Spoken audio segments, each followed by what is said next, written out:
A horse crawled out of the Oregon desert in the middle of the night and collapsed at a stranger's fire. The stranger had $4 left to his name. The horse had rope burns so deep they'd cut through skin, burns that don't happen by accident. Someone had done that to him deliberately, and then left him in the desert to die. What happened next would drag both of them in front of a judge, pit a broken ranch hand against one of the most powerful men in the county, and change a piece of worthless land into something that outlasted every person in that courtroom. This is the story of Thaddeus Coulter, a stallion named Sagefire, and how two things the world had written off proved everyone wrong. Eastern Oregon, spring 1887. High desert country.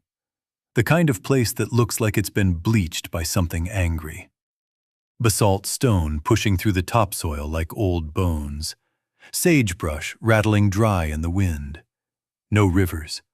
No shade worth mentioning. The sun comes up and immediately gets to work making you regret being there. Thaddeus Coulter had spent 30 years of his life working other men's land. 52 years old, ranch hand, no family on record, no property to his name. He was the kind of man a town notices only when something needs doing, and then forgets the moment it's done. And on a Tuesday in April, Thaddeus Coulter walked into the county courthouse in Silver Junction, Oregon, and did something that made the whole town laugh. He bought land. Not good land, not farmland, not even land with a creek running through it. He bought 240 acres of high desert that the county had been trying to sell for 11 years without a single serious offer. Ground so dry, so hard, so stripped of anything useful that experienced ranchers wouldn't have walked across it for free. He paid $75 for it. Every dollar he had. The county clerk counted the coins twice. Once carefully, then again, slower, as if giving Thaddeus a chance to reconsider. $75, the man said, stacking the last coin. He looked up, then down at the paperwork. 240 acres. That's right. The clerk dipped his pen and stopped.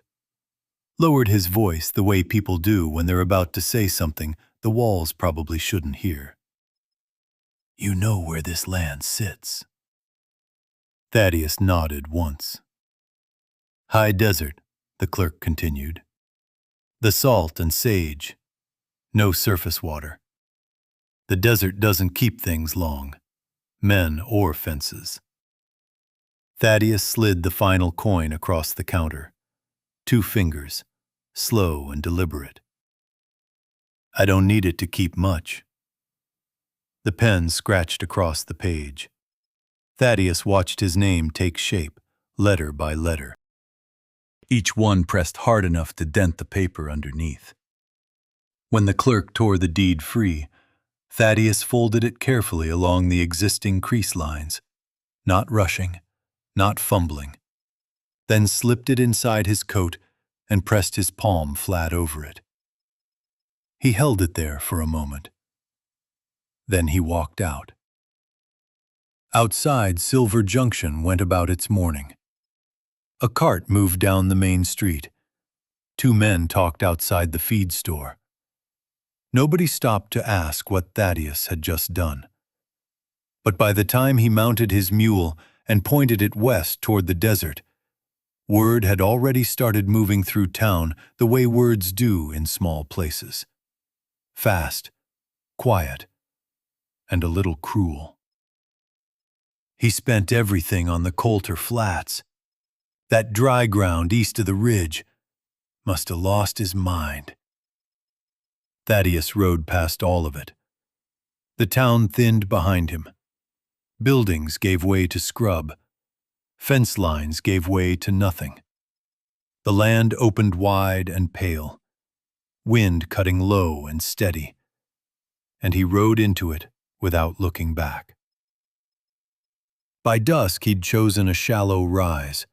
Not much, just enough to keep him off the lowest ground.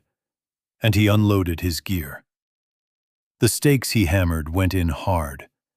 The stone rang beneath each blow. When the fire finally caught, it burned small and stubborn, refusing to grow bigger than it absolutely had to. Beans from a tin, water used sparingly. An old, cracked pocket watch set near the firelight, its ticking uneven but persistent, a sound that held its own against the wind. The canvas shelter snapped once in a gust. Thaddeus reached up, tightened a rope, and sat back down with his hands open toward the heat. He stayed like that for a long time. Then, in a voice that carried no further than the fire itself, he said something. "I don't know how to keep going." The wind shifted. Sparks lifted off the coals and scattered into the dark and vanished. No house, no voice. The land returned nothing. And Thaddeus Coulter remained exactly where he was. The wind changed after midnight. Low at first, then sharp enough to rip at the canvas edge. Thaddeus came fully awake the way people do when something sounds wrong. Not startled, but alert, every sense pointing outward.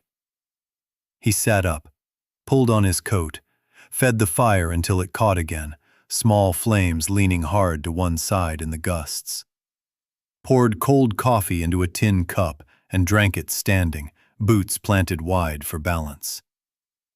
Beyond the firelight, the desert was completely flat and completely dark.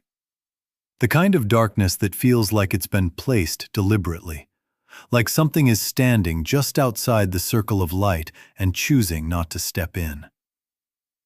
Thaddeus took out the pocket watch, thumbed it open, listened to the uneven ticking, closed it again, slipped it back. Then the wind shifted, and a sound came with it. Ragged, uneven, wrong in a way that's hard to name but impossible to miss, like breath being dragged through a throat full of dust. Coming from the dark. Coming closer. Thaddeus put down the cup and picked up the lantern. He walked past the edge of the firelight, boots crunching over cold basalt. The sound came again. Closer now, heavier, something big and struggling. He followed it toward a low rock rise, climbing carefully, lantern held low so he could see where he was putting his feet. He came over the top and stopped.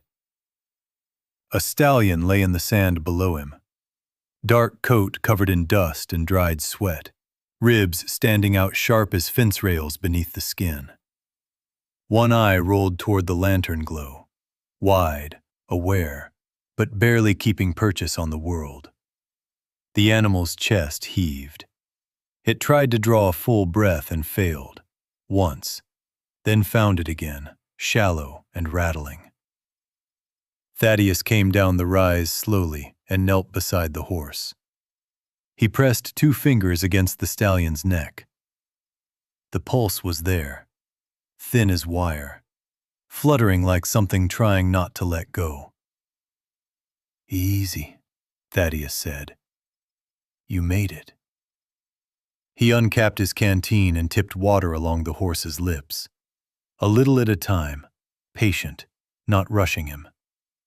The stallion swallowed once, twice, then shuddered and went still, breathing shallow but present. Thaddeus stayed where he was, hand against the animal's neck, and listened to the desert. Nothing came for the horse. No riders. No sound beyond wind and the unsteady pull of breath. He stayed there until first light began to separate the sky from the ground. What Thaddeus did next is the kind of thing that's hard to explain to someone who hasn't been completely alone. He didn't leave. Morning came pale and cold, and Thaddeus rigged a canvas lean-to for shade and sat down beside the horse. No grain, no medicine, no veterinarian within riding distance who would have come quickly even if he'd gone for one. Just water, offered a mouthful at a time from a pan set close enough for the stallion to drink without lifting his head fully. The flies came with the heat. Thaddeus chased them with his hat, over and over for hours without stopping. When the sun climbed high enough to make everything miserable, he started cleaning the wounds. This is where it got complicated. He tore strips from spare cloth and worked carefully across the stallion's body. And what he found told a story the desert hadn't erased.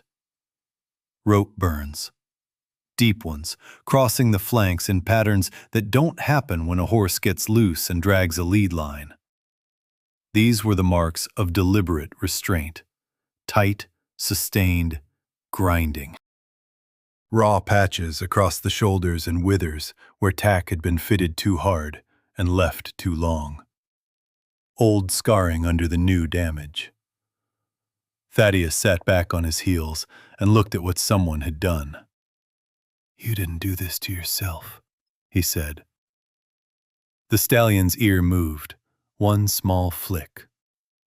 The desert offered no further comment. Thaddeus paced once, came back, sat down again. "I don't have grain," he said, speaking to the horse the way a man speaks when silence starts pressing on him too hard. "No medicine. No way to make this faster." He rested his forearms on his knees. "But I can sit here." So he did. The second day was harder. The heat pressed in without relief. The stallion tried to rise at midday and went down again immediately, knees folding. Thaddeus moved fast, shoulder against the animal's chest, boots digging for grip in the sand, and held him up until the trembling eased. They stayed braced against each other for a long, silent moment, the horse's labored breathing loud against Thaddeus's ear, before both of them settled back down. The second night, Thaddeus rebuilt the fire and leaned his back against the stallion's shoulder. And the horse pressed into him. Not from trust, not from calm. The animal was still too far gone for anything that deliberate. But warmth is warmth, and the horse made a choice. Lean toward the heat, lean toward the man, and that was enough. Thaddeus watched the fire burn down to coals. He rested his hand against the stallion's neck and felt the pulse. Steadier now than it had been the first night. Still fragile, but no longer frantic. "You walked out of that desert," he said. His voice was low, like he didn't want the land to hear him being soft. "Made it all the way to my fire. Didn't quit." He was quiet for a moment. "I'll call you Sagefire." The stallion breathed, slow and audible and stronger than before. The stars came out sharp and cold overhead. The land around them offered nothing. No water, no softness, no sign that it cared either way. But it didn't take the horse that night either. And Thaddeus stayed where he was, one hand steady against the warmth of a living animal, watching the coals go dark. By the third morning, he knew they'd make it. He pressed 2 fingers to the neck before he looked anywhere else. The pulse answered, thin still, but steady, regular, reliable. The horse's eye opened when the light came, tracked Thaddeus moving, then closed again. Slow, aware. "All right," Thaddeus said. "We're moving." Getting a half-dead stallion across 4 miles of high desert without a proper lead, a trailer, a vet, or anything else that would have made it sensible is the kind of thing you only manage if you have no better option. Thaddeus made a crude lead from spare line, looped so it wouldn't bite. Gave Sagefire water until the pan was empty, twice. Let the horse try to stand on his own terms, and when the animal's legs folded the first time, braced him up from below and waited. They went slow. Stop every quarter mile. Water. Rest. The stallion's breathing, finding its rhythm, and then losing it on the rises, finding it again on the flats. Thaddeus talking the whole way, not for the horse's benefit entirely, but for both of them. Keeping words in the air, keeping the silence from settling in too heavy. When they came into Silver Junction, the street didn't go quiet all at once. It went quiet in pieces. A woman stopped on the boardwalk. A man outside the feed store turned around. Two boys sitting on a fence post stared without the manners to pretend they weren't. The stallion moved through it all. Slow, head lower than it should be, ribs still showing too sharp, but moving, which was more than anyone had expected when they saw who was leading him. Thaddeus didn't explain himself. He didn't stop to answer questions. He went straight to the livery, negotiated a stall with the $3 he had left, and started the same routine he'd been running in the desert. Water, shade, clean the wounds, chase the flies, wait. That's when Augusta Bonham showed up. Silver Junction had a complicated relationship with Augusta Bonham. She'd come to town 12 years earlier with her husband, who was also a veterinarian, and when he died of fever in the winter of 1881, she'd simply continued the practice. Quietly, competently, with the kind of precision that made it difficult for people to argue with her results, even when they very much wanted to argue with everything else about the situation. She was not warm. She was not charming. She didn't perform the kind of gentle reassurance that made people feel comfortable about paying her. What she was accurate. She heard about the stallion from 3 different people before noon. She came to the livery in the afternoon, stood at the stall door, and looked at Sagefire for a long time without saying anything. Then she came in, examined him the way she examined everything, hands moving systematically, eyes tracking what she found. And when she was done, she stood up and looked at Thaddeus. "Where did you find him?" Thaddeus told her, all of it. The sound in the dark, the basalt rise, the pulse like a wire about to snap, the rope burns. 3 days in the desert with water and patience and nothing else. Augusta listened without interrupting. When he finished, she was quiet for a moment. She looked at Sagefire again, at the scarring on his flanks, at the way the stallion's eye followed Thaddeus around the stall without tracking her. "These brands have been altered," she said, not a question. She pointed to the flank, where the original mark had been worked over. Not well, not by someone who knew what they were doing, but altered, hidden. "I noticed," Thaddeus said. "Someone wanted this horse to not be findable." "Yes." She looked at him. "Then someone is going to come looking." She was right. It took 3 weeks. His name was Judson Pike. He came into Silver Junction the way powerful men come into small towns, unhurried, certain of the outcome, with a lawyer who wore a suit that cost more than most people in the county made in a month. He'd run cattle operations across 4 counties and had a way of talking about property that made ownership sound like a natural law rather than a legal document. He had paperwork. The stallion, he said, was his. Stolen property, improperly held by a man with no legal claim. He wanted him returned. He spoke about it the way you'd speak about a piece of equipment that had gone missing from a shed. Not angry, just matter of fact. These things happen. Let's correct the record. The town watched.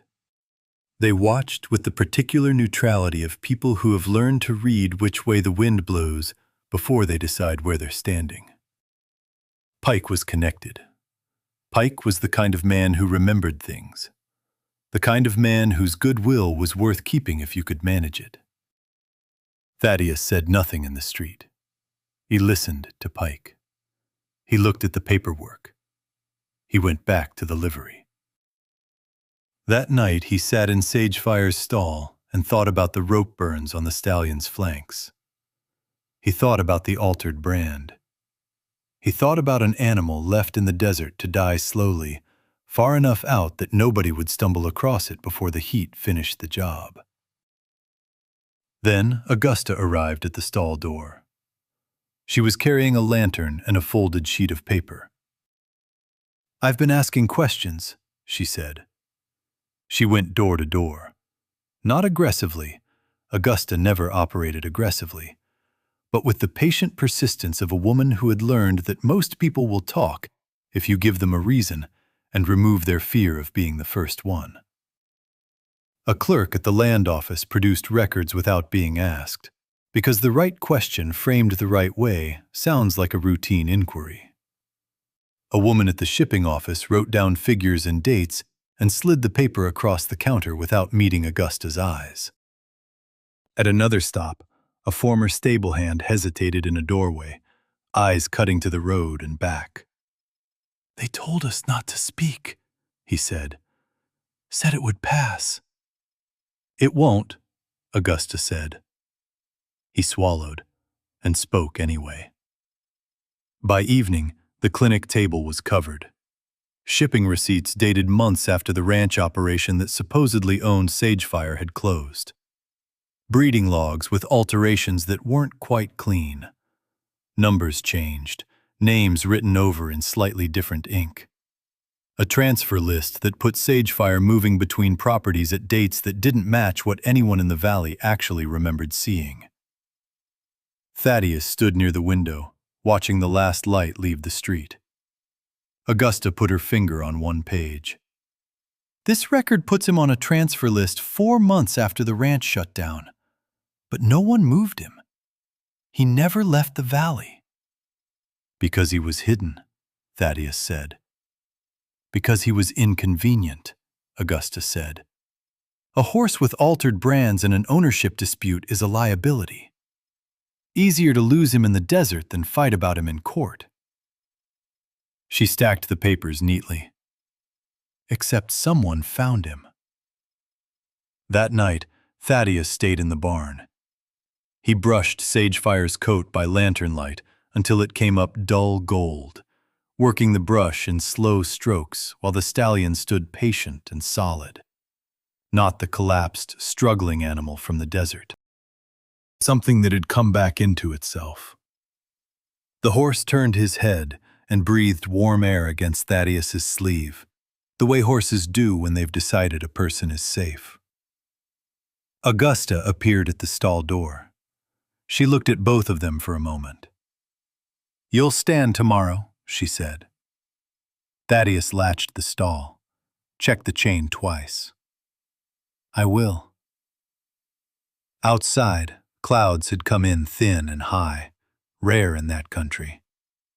The air smelled of dust and the distant possibility of rain.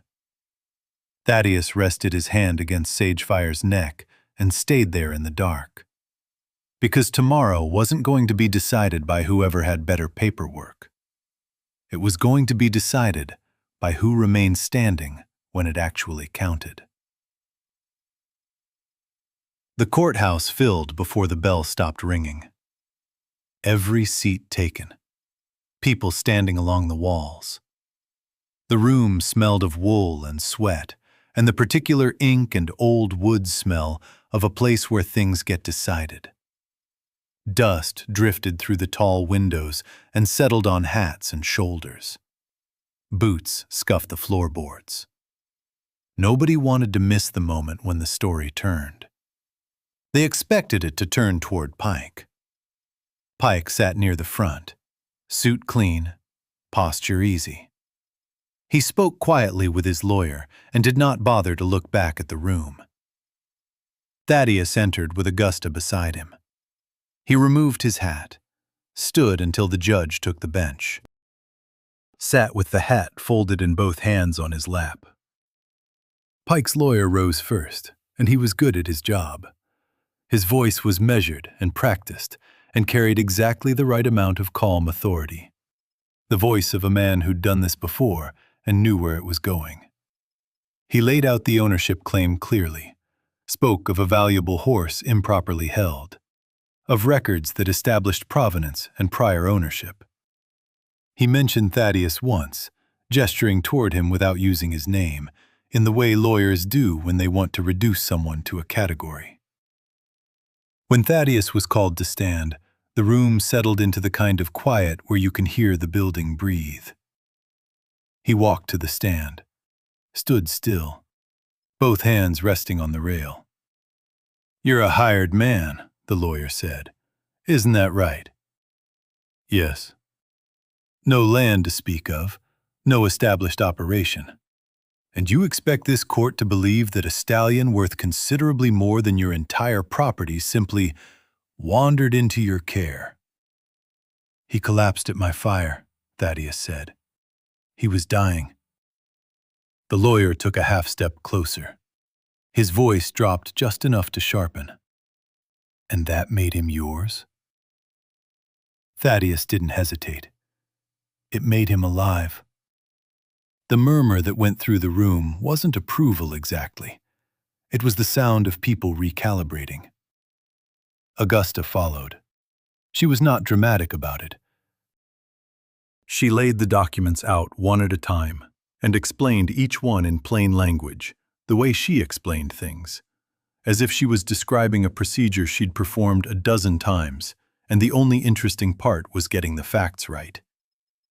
Altered brands, falsified dates, transfer records for a horse that multiple witnesses could confirm had never actually been transferred. Injuries consistent with deliberate restraint, not accident. She connected each piece to the next until what was in front of the judge was not a dispute about ownership, but a clear account of what had actually been done. Pike's lawyer tried. "You've grown attached to the outcome here."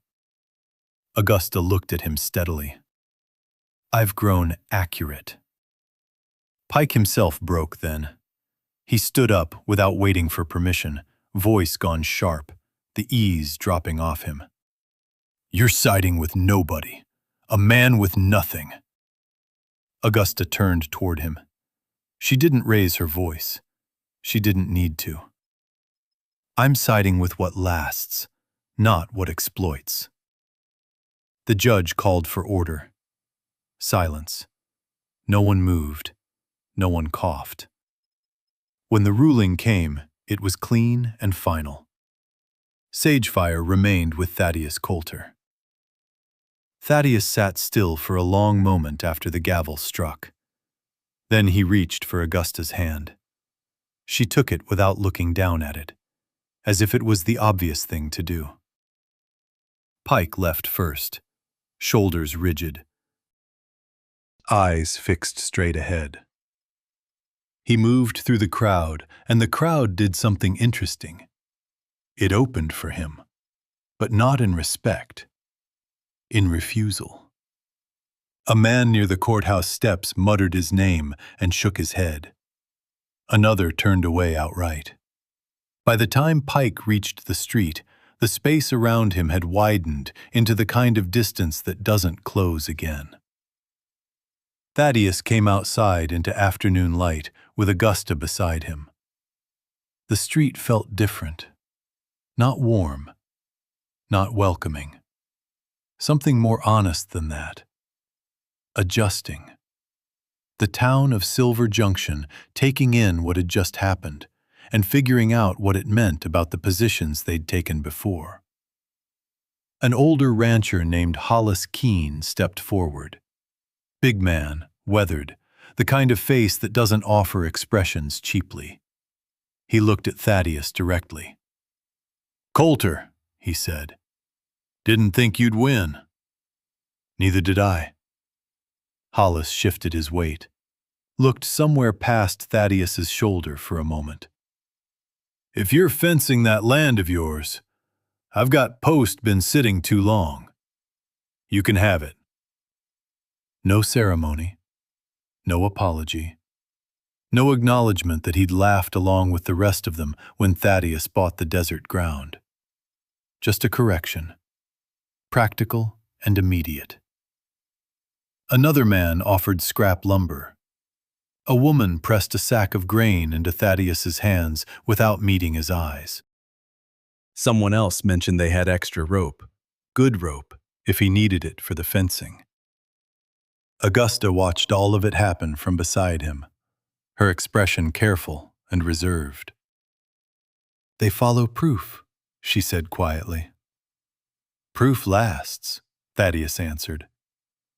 Someone behind them said it plainly, not proud about it, just stating a fact. "He's still standing." Summer settled onto the high desert without mercy.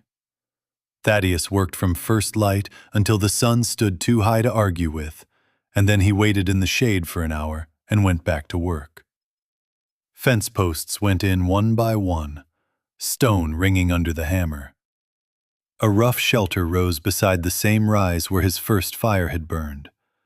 Boards rough and gaps wide at first, replaced slowly as better ones became available.